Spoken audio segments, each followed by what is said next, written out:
Bonjour et bienvenue pour cette nouvelle vidéo tirage de cartes. Nous sommes le jeudi 4 juillet, il me semble, je ne sais plus si c'est le 4 ou le 5. 4 juillet, voilà, c'est bien ça. Et nous voilà repartis pour un petit tirage de cartes. On a 3 jeux à notre disposition, les cartes du bonheur d'Alexandre Lucas, l'oracle des déesses de Dorine Virtue et les messages d'éveil de Mario Duguay. On est parti.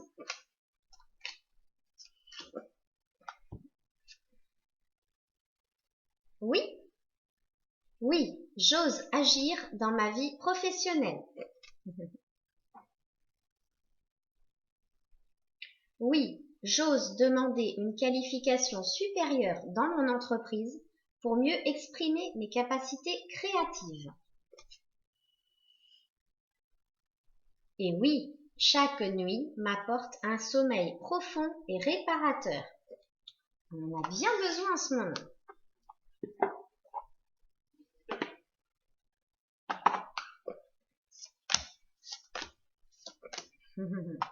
Trois belles cartes des déesses qui nous rappellent l'amour véritable avec Guenièvre. La force aimante en votre cœur a fait en sorte que l'univers vous apporte le grand amour. Vous avez bien compris.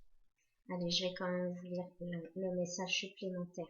L'amour romantique n'est pas un concept passé de mode, bien au contraire.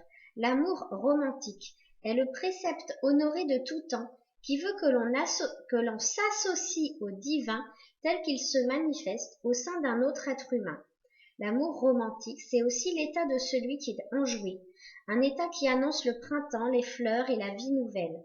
Il n'est pas nécessaire toutefois d'être en relation pour évoquer l'amour romantique.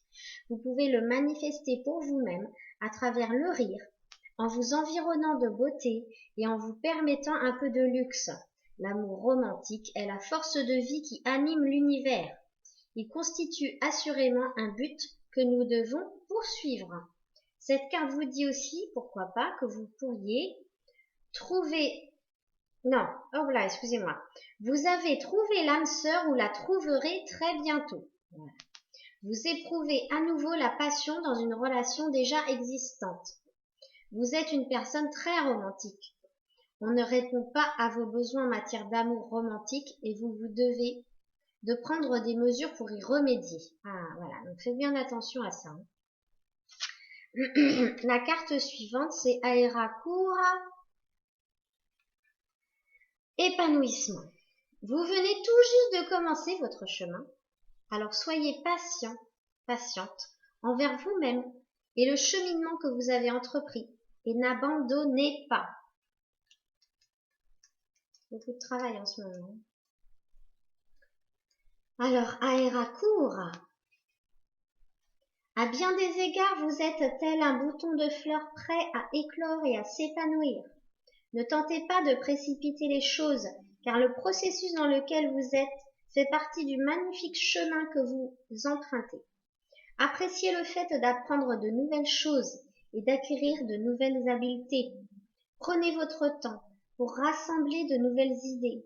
Prenez soin de votre corps en lui fournissant beaucoup d'air frais, de soleil et d'eau, et une bonne quantité de nourriture saine.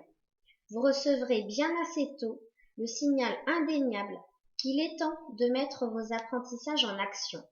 Passez du temps parmi les fleurs, ou travaillez avec les essences de fleurs et les huiles essentielles florales pour vous soutenir dans votre processus de croissance. Ça parle aussi des fleurs de bac.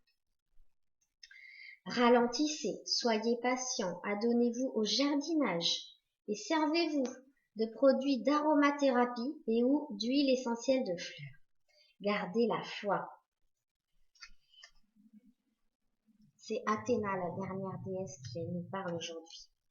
Vous savez ce que vous devez faire. Faites confiance à votre sagesse intérieure et agissez en conséquence sans tarder. Je suis heureuse de vous venir en aide. Toutefois, vous serez encore plus enchanté lorsque vous ferez appel pour la première fois à cette réserve de sagesse qui est en vous, car je vous assure que cette situation a déjà trouvé sa solution et que vous avez accès à toute la sagesse disponible dans l'univers. Pour accéder à cette sagesse, vous devez calmer votre esprit, abandonner toutes vos inquiétudes et vos préoccupations à la force aimante, toute puissante de l'univers.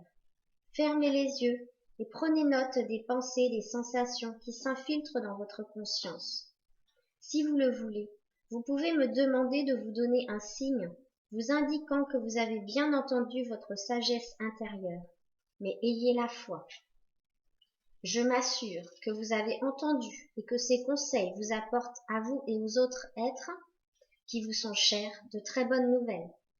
Cessez de remettre tout au lendemain, cessez de remettre votre pouvoir entre les mains d'autrui. Faites confiance à votre instinct, ne doutez pas de vous-même après coup. Votre jugement est toujours correct. Et remarquez les idées récurrentes et agissez en conséquence. On a un dernier jeu à notre disposition, ce sont les messages d'éveil de Mario Duguay. A priori, il y a une seule carte qui nous parle du souffle éternel.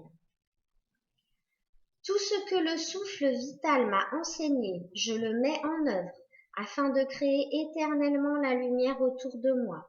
Je conscientise la parole de Dieu dans chaque situation de mon existence afin de m'améliorer et d'atteindre un mieux-être. À moi de prendre mon envol et d'utiliser ma discipline et mes connaissances pour avancer. Voilà. Vous êtes sur le bon chemin, n'ayez aucune crainte. On est un petit peu bousculé en ce moment, mais c'est vraiment pour nous faire prendre conscience de ce qui ne va plus dans notre vie, de ce que nous devons changer. Surtout nos anciens comportements, nos anciens schémas, tout ce qui nous rattache à ce que nous faisions avant et qui n'est plus bon pour nous aujourd'hui. Donc voilà, je vous invite véritablement à prendre le taureau par les cornes et à vous dire ça, non, stop, je n'en veux plus. Je vous remercie pour votre attention et je vous dis à très bientôt. Au revoir.